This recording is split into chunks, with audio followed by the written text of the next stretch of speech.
Salve, salve, salve, salve, rapaziada! Tudo certo com vocês? Como vocês estão? Espero que todos estejam bem. Amante de Atlético, amante de Furacão, e vamos falar sobre um jogador que eu entendo que ainda não tenha caído nos braços da torcida, tá? E esse jogador é o Kevin Velasco. Um jogador que chegou vindo de uma má fase, né? Eu acho que isso acaba influenciando, porque o torcedor vai pesquisar os últimos meses do Velasco no México. Realmente não foram meses positivos, não foram bons meses, mas um jogador que eu acho que tem muito para entregar e já vem entregando bastante.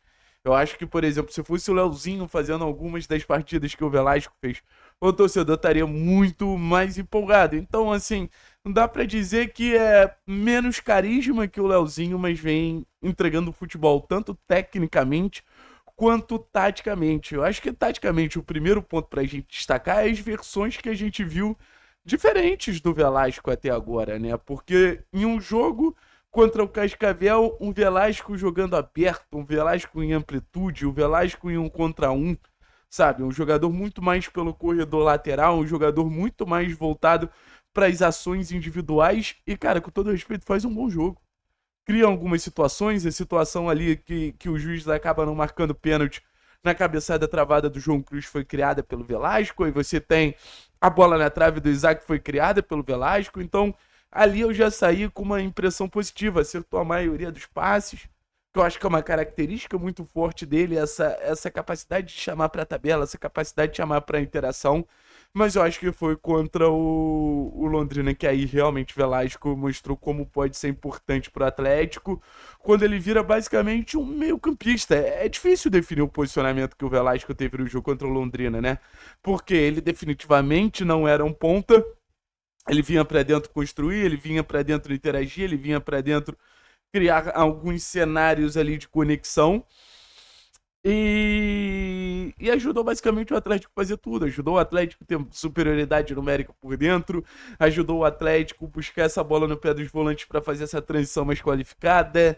Sempre se movimentando muito no meio, sempre buscando a bola para conduzir esse ataque do Atlético. Então, eu entendo hoje porque o Velasco é titular e o Leozinho não, por exemplo. E acho que se ele continuar apresentando essas versões e essa qualidade, cara, vai ser difícil tirar ele do time titular. A realidade é essa. Vai ser difícil, porque é um jogador que entrega muita coisa pro time em zonas diferentes do campo. A influência e a versatilidade do Velasco, que ele mostrou pelo menos nesses dois primeiros jogos, é de um jogador que, primeiro, tá muito focado. Eu acho que quando você tem um jogador que chama tanto o jogo assim, é que você tá muito focado e acho que ele entrega o que o Atlético precisava.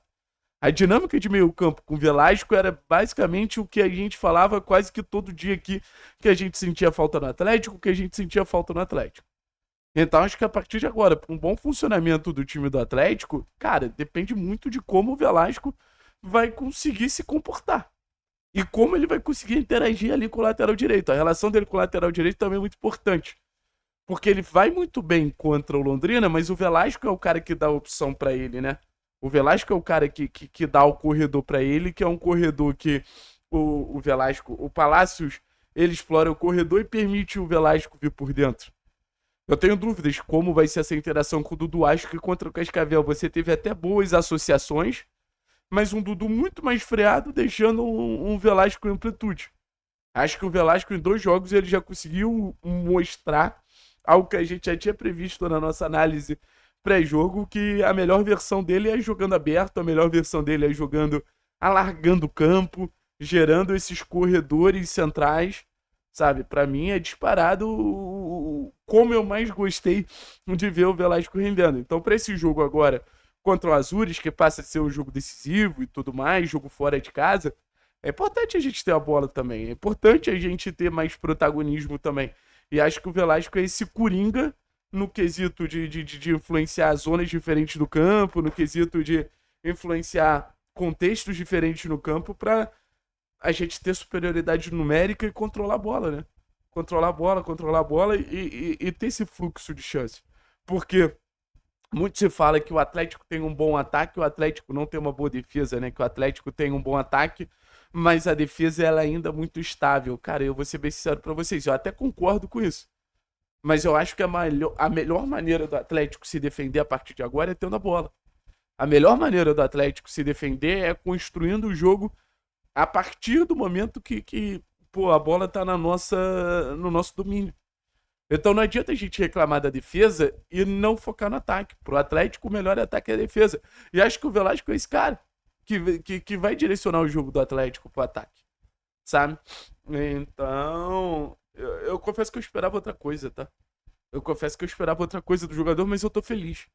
Porque a gente fala muito bem dos nossos pontos, mas eu acho interessante nossos pontos terem um perfil diferente. Se você pegar o jogo contra o Londrina, o jogo do Isaac e o jogo do Velasco foram jogos completamente diferentes. E os dois ajudaram muito. Então, assim, acho que a gente já tem um cara do 1 contra 1. O cara do 1 contra 1 tá ali, tá garantido. É o Isaac. Agora a gente precisa de um novo funcionamento dos nossos pontos pra gente continuar desempenhando bem. Porque se você for parar pra pensar nesse jogo agora contra o Azures, a gente deve ter o Isaac sendo esse cara da amplitude, sendo esse cara do 1 contra 1, sendo esse cara do confronto direto. E acho muito difícil alguém tirar ele dessa posição. Até pela capacidade e habilidade que nenhum outro parece ter tanto quanto o Isaac.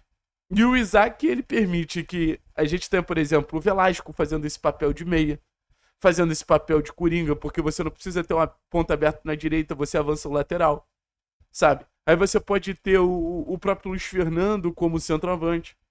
Então o Atlético vai acrescentando pontas ao time, mas em funções e posições diferentes, sabe? E acho que isso vai muito ao foco que o Atlético deu aos pontos no mercado. O Atlético, ele perde Canobi e Coelho e o Atlético consegue repor muito bem, né? Quando a gente, pô, vê Luiz Fernando, Isaac, Leozinho, o Velasco, a possibilidade do Julimar, o próprio Tevez chegando agora. O Atlético, ele buscou contratar muitos pontas. Não sei se é exatamente para isso, né? Mas é uma maneira de você reforçar o seu sistema ofensivo. É uma maneira de você encorpar o seu sistema ofensivo. Eu acho que é isso que o Atlético busca fazer. Um sistema ofensivo de mais mobilidade, com jogadores mais leves. E o Velasco, ele traz essa leveza, né? Porque o Velasco não é o cara pesado, muito pelo contrário. O Velasco é o cara da aceleração, o Velasco é o cara dos toques rápidos. Flutua em campo, cria dinâmicas dentro de campo. E eu volto a dizer, sempre associando, sempre associando. Que outra característica muito legal que esse time do Atlético tem é um time muito coletivo, é um time que busca sempre muitos toques na bola. Assim, mesmo tendo ataque muito direto. É um time que dificilmente você tem uma jogada individual que começa no jogador e termina no jogador. O que acontecia muito na temporada passada com o Coelho, com o próprio Canobi. Já que eram jogadores que tinham mais dificuldade com a bola e essa dificuldade com a bola gerava dificuldade na hora de associar. Então o time pegava a bola e acelerava, pegava a bola e acelerava. Para você ver um bom passe, para você ver uma boa assistência era raro, apesar do Atlético ser um time que criava muito. Acho que isso partia muito, por exemplo, em 23 do Bueno, em 24 do Zapelli. Jogadores que tinham números muito consistentes de chances criadas, mas se você visse o mecanismo dos pontos pelos lados, era um mecanismo que não me agradava tanto.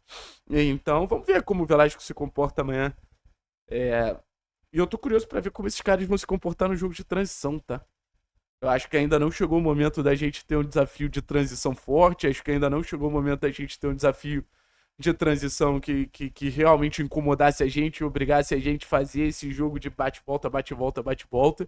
Mas eu acho que a partir do momento que a gente precisar fazer, ter os pontas bem, é importante, porque esses caras eles vão conseguir te entregar um jogo mais posicional, porque você tem o mérito dos seus pontos jogarem no espaço curto também, e você vai ter o mérito também desse jogo de aceleração, porque são jogadores velozes, são jogadores ágeis, né? Eu acho que o Velasco é mais ágil do que veloz, capacidade de pensamento rápido. E foi o que eu falei pra vocês antes dele chegar. O Atlético tá buscando recuperar o jogador Velasco, mas o Atlético também tá buscando recuperar a pessoa Velasco. Eu espero que consiga do fundo do coração. Valeu, pessoal. Tamo junto. É nóis. Forte abraço e parem de subestimar Kevin Velasco, que vai ser muito importante para nossa temporada. Tenho certeza disso.